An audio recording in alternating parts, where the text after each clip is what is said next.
Welcome back to the Grow Like a Mother podcast. Today, I have a very special guest, a new friend and fellow Canadian, but living in the States, Katie Mathews.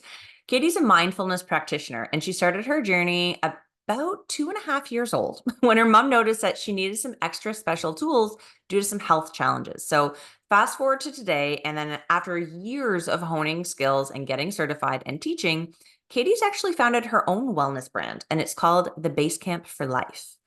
The programs within this organization are tailored for moms and their kids, starting as young as 2 years old, to equip them with the tools that they really need to handle life's twists and turns. I love Katie's fresh and fun approach to helping moms and kids of all ages boost their mindfulness game and supporting themselves and their family along their wellness journey.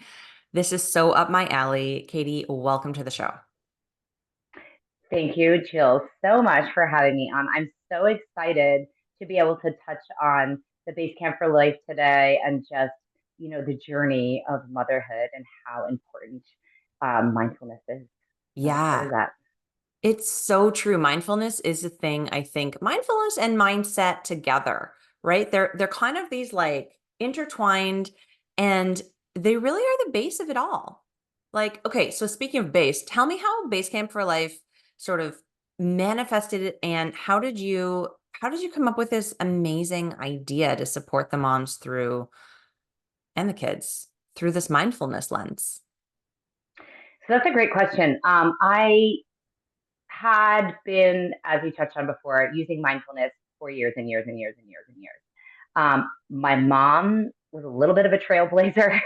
She, way back when really needed it as a small child, started sort of setting me up with this skill set.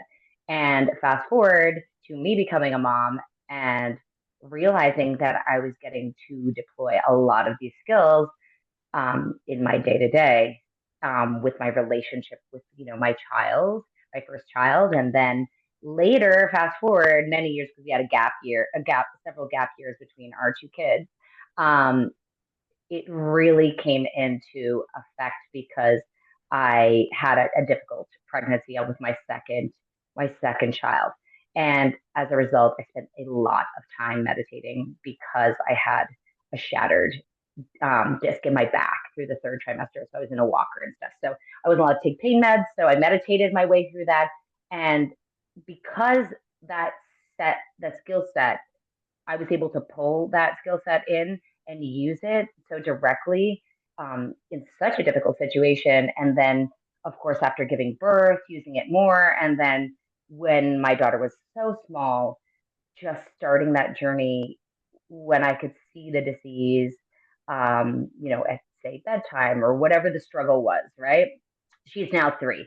Um, but everything just from settling, the breathing as she was an infant, I just started using these skill sets more and more. And I was like seeing all these women around me that didn't have any of the skill sets and were just struggling to get through the thick of it, right? And I thought about how amazing my like listen, we all have our difficulties, right? Let's be clear about that. And it's not easy to become a mom. But if you have something to support you and your kid through that and a skill set, then it becomes a little easier to navigate, right? So I found myself using all these skills and being like, I see everyone else around me really, really, really struggling. Not to say I didn't have my own struggles, but how can I help? Right? How I can help the way my mom helped me. Right. And I've spent years, honing these skills. And so I really recognized that there was a gap and that we needed to be able to, as moms, develop this skill set and share it with our little ones so that they, when they're in their 30s and late 20s and 40s, and as life really comes up for them along the way, they're not finding themselves searching for this skill set that they didn't get, right? Yeah. And we were just chatting about that before we hit record too. Like, we weren't taught these skills, right? Our moms didn't know how to use it. I mean, your mom did, but your mom was a unicorn. My mom didn't know mindfulness. I think so many of this generation where we're now raising our little kids, we're aware of new tools and the fact that we can not only use those tools for us, but help our kids is such a gift, right? So I want to know more about how, okay, let me lead up to my question because one thing that we know is that mindfulness is something that we learn, right? Like these skills are something that we need to learn. They're not necessarily innate. It's this process of education that you take the moms through. So, what does it look like when you're teaching these skills and teaching the ability? You're basically teaching the teachers because the moms become the teachers to their kids. So, walk me through what that looks like to be part of the process. Yeah, no, absolutely. So first, I think um, everybody's situation can be unique, right? And how it's popping up for them that they need to develop some support, right? What is the area? So for some people, that's bedtimes. For some people, that's tantrums. For some people, that's there's various different triggers that go off for people where they don't really necessarily know how to support themselves best in that moment, that interaction with their child, right? And then the interaction, of course, with themselves, with their own personal dialogue that's going on in their head.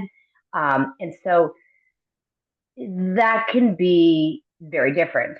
And so, in a group setting, though, what I would do with a group of moms that's coming into me, like maybe it's a particular season, a group that's like, hey, we're a newborn group of moms, and we are looking to develop a skill set here in my mindfulness for moms class that's in the newborn season. Um, and we're going to do a sharing circle to talk about what are the things that are coming up for us and our specific challenges, right? So from that, we would then take it from there. Okay, how can we incorporate our baby when we're at night and we've had a wake up and we're at the end of our rope because we haven't slept or something of that nature? And so, how can we really turn that into just getting present and just observing those feelings and accepting that, hey, this is a season. This is where I am at during this particular time. And let me start to breathe. And what's really interesting about, mindfulness is it's about the present moment, not 3 hours from now, not 20 minutes ago, and just saying, hey, I'm going to process this moment for what it is. And if that is me really angry, or if that is me exhausted or sad or overwhelmed or whatever that is, we're going to just breathe, right? Is the first step. And think about observing that emotion and not engaging with it. Just acknowledge, I accept that. I accept that I'm feeling angry. Anger is coming up for me right now. That's interesting. And being a little neutral will help you navigate that emotion really uh, it'll with a little bit more ease, because if you don't engage with it from a place of, hey, I'm angry that I'm angry. I can't believe I'm so frustrated that I'm angry about this. I should be better. Or want to engage in the guilt. Oh, I'm feeling guilty now that I got angry, right? Because I'm a new mom. I shouldn't be feeling this way. And it's all this conversation in your mind, right? That voice that's saying, hey, you should feel this way in this moment. No, it's just, this is the present moment and this is how it is.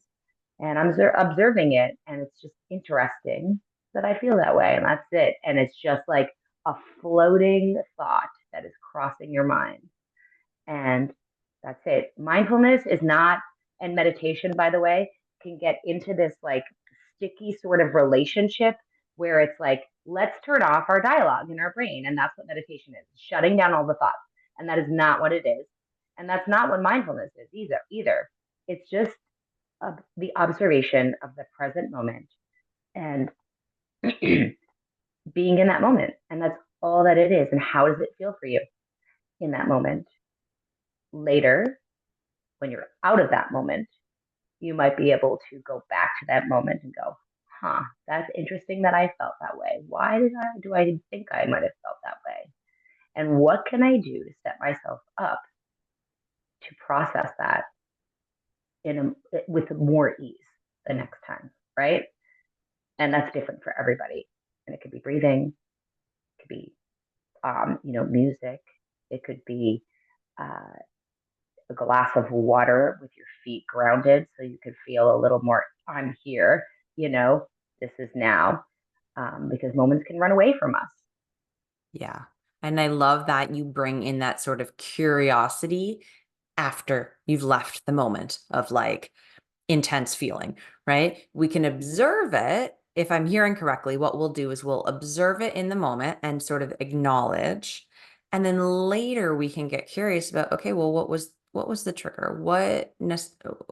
How did I handle that? How could I maybe have handled it differently? But does that curiosity about the nitty gritty have a place in the moment in the mindfulness sort of model, or um, is it something that we bring in after the fact? Do you know what I'm at? Like, is that clear? Yeah, no, that's clear. So I do get curious sometimes in the moment, and sometimes I observe what the rest of that is, right? So if I'm curious about, I'm observing, okay, I feel anger, right?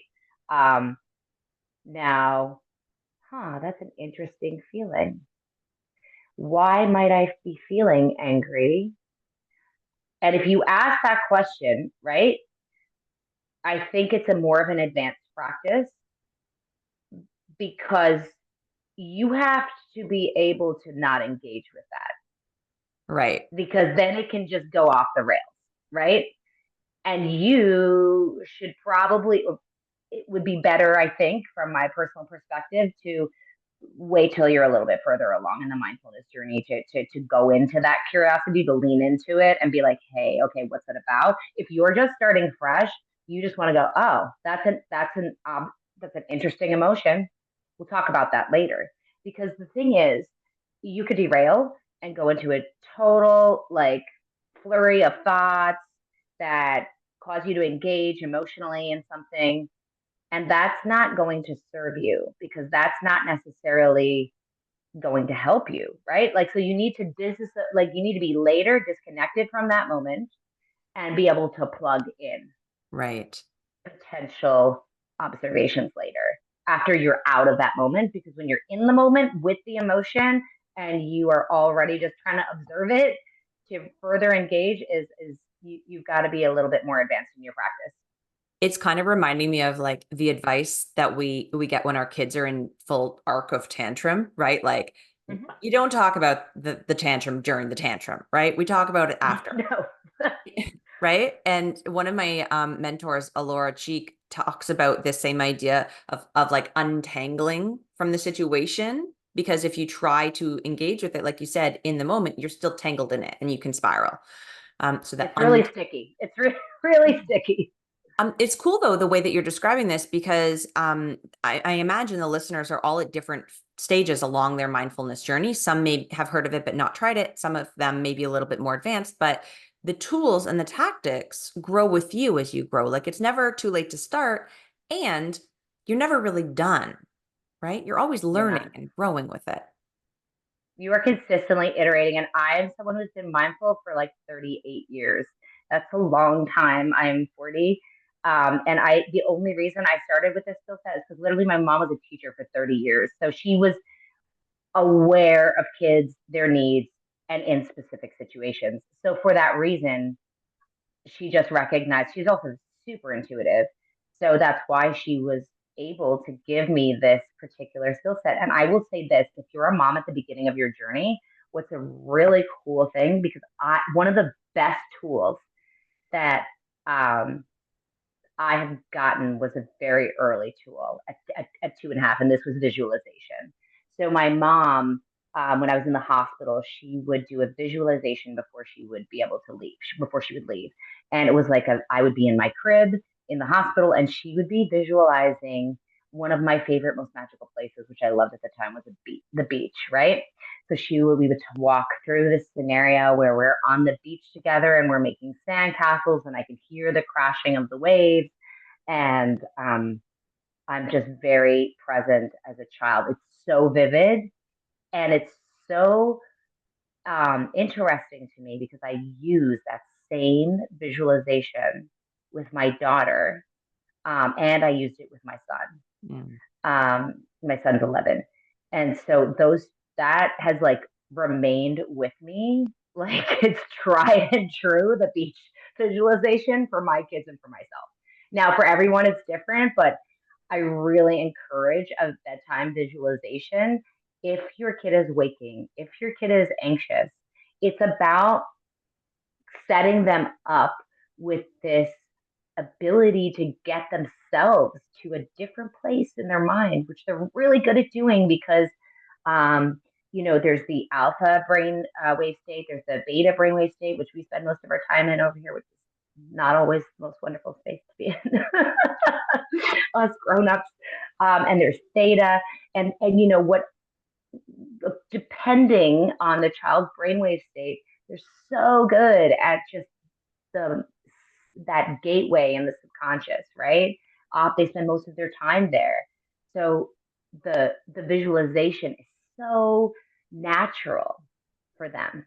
Yeah. And so if you could set your child up with that as a mom in early days, you're that is a big, huge tip.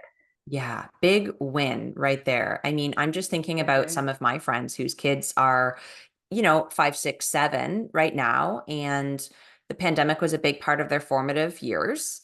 And Mm-hmm. their kids are struggling with anxiety. They're struggling with this Yes. bedtime nervousness. They're struggling with school. They're struggling with fear for health. Like all kinds of different anxieties are popping up. And I'm sure that you see this a lot with your clients as well, like the grown-ups and the kids, but specifically, it's really hard to help our kids through these types of things if we don't have the tools, right?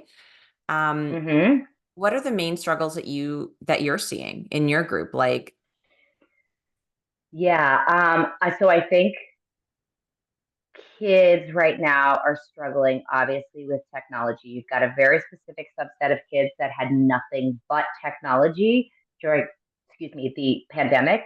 So they're very attached to this because it's their kind of reliable resource for connection for humans and stuff like that. So you're seeing this unique tie to technology and unique bond. Um, because they developed communities. They interact. That was how they got to still stay social and interact. They did school online. So there's a really big portion of the population in terms of our kids that's really struggling with, okay, I've got this piece of technology. It's not necessarily the best thing for me. It also limits my ability to have the human experience with people, right? It helped me during a very specific time, but now I need to get back to being human. And now I need to understand connectivity in person and conflict resolution and, you know, what it means to build a relationship, what it means to have friendship. And there's just so many things, right? And so kids are developing anxiety, like you said, because they are still interacting with all that technology and on social media, which we all know is just terrible, terrible, terrible, terrible, in so many ways, right? Because of where they're at in terms of their brain development. So that is just naturally problematic for so many reasons. Um, and so, but yet it's something that they've identified as a means of connection in a way that no one has ever experienced before. So it's like we're really struggling as parents and as coaches and as mentors and as people in the health community to to respond to that because you're requiring them to sort of sever that connection that they have so strongly relied on. Maybe not sever, but definitely like wean. limit, wean and limit, right? Um, but also, there's this whole anxiety that develops from this social standpoint because they didn't develop in those formative years, like the fighting on the playground or the sticking up for this person and learning how to have these very normal human exchanges that help them understand who their friends are going to be in terms of like what makes sense for them, how to form those friendships, how to get over boredom and loneliness, right? Which are huge. And then there's this anxiety thing that happens, right? And they don't know how to navigate that in groups of people, um, or get over the challenges of that anxiety, that hurdle to build friendships so they can get rid of the loneliness and get rid of like, not get rid of the loneliness because there's always going to be lonely moments in life, but you know, to understand how to navigate these things, right? And mindfulness is a really, really important skill set to develop to navigate that anxiety. So I'm seeing so many different things, to be honest with you. Um, it's mostly an anxiety, a fear, and like lack of confidence in terms of how to integrate with their peers because they're so disconnected, right? Yeah. So It's so I talk about this often with my girlfriends, and it's so difficult. We're the first generation really of parents who are having to parent through this, just like they're the first generation of kids who have to live through this. And so having tools like mindfulness can be so helpful to support us as yeah, we go yeah, through the stress and to be able to offer the kids the tools, right? And so speaking of tools, I've heard you mention a few, but I'm curious, what are your favorite ones? So I've heard you mention breath work, I've heard you mention meditation, and I've heard you mention visualization. What are some, either can we expand a little bit on those, or yeah. are there other favorites that you have that you like to weave in when you're working with families? Yeah, I absolutely do. So one of my favorite tools is actually gratitude practice. I started my son on gratitude practice when he was about 3. And so I have like his first gratitude journal. It is hilarious. It's like candy, hot chocolate with marshmallows. It's like, carving a pumpkin in fall. Like it's very, very like, God, like soft blankets, like very so basic and so like just bringing you right back to grounded to know like okay, we really should be a lot more mindful in our day to day. Like there's a lot of things to be grateful for, and a 3-year-old will definitely show you the very basics of those things that we need to be grateful for. But yes, gratitude practice is one, and taking those moments. I like to call them micro moments, just the micro moments for mom, is a really big tool for mothers in throughout their day that they could use. A big tip I have is like, look, sometimes we can't sit down for a 40-minute meditation as a mom. Like your mornings are chaos, things are wild. But if you can grab like a mindful cup of coffee in the morning and just really enjoy the taste of your coffee, like I am enjoying this coffee. It is not going to be reheated 42 times in the microwave until I abandon it there and remember it at 7:30 at night. Like we have all been there. But if you could get up or just a couple of minutes ahead of the little munchkins, or even if you have that moment on the way, like you drop them off at their care, or school or wherever they're going for the day, if you could take that moment in your car and do a minute to yourself of meditation. So grabbing a couple of minutes over the course of the day can be super helpful for you as a mom, but also I take mindfulness practice with my kids. And the 2 times that I do that is in the morning and at night. So I've noticed with my children, they need me at bedtime. My son, who's still 11, he still wants to talk about his day. What are the things in his day that he needs to get off his chest, that we need to get present about, or the things we need to be thankful for, the flowers from the day, right? So there's that. And then, of course, in the morning, my daughter, I do mindfulness with her every night. She knows she will become very upset if we try to rush a bedtime routine. That's not happening for her. And my son too. So like there's gratitude, there's breath work, there's visualization, there's micro moments where you take moments for yourself as a mom and also those moments with your kids. Um, I would also say I'm putting out these things called mindfulness. I guess what would I call them? Mindfulness mini videos, right? So they're like little reels that are going to be an opportunity for you to pause. 60 seconds in your day, you watch the reel, it'll give you an idea to think about and get mindful about. Um, and you can just observe even something like that, even if it is on your phone. Sometimes it's just that timed 60 minutes where someone prompts you to do something to think about, because sometimes it's the investment of energy into how can I be mindful, right?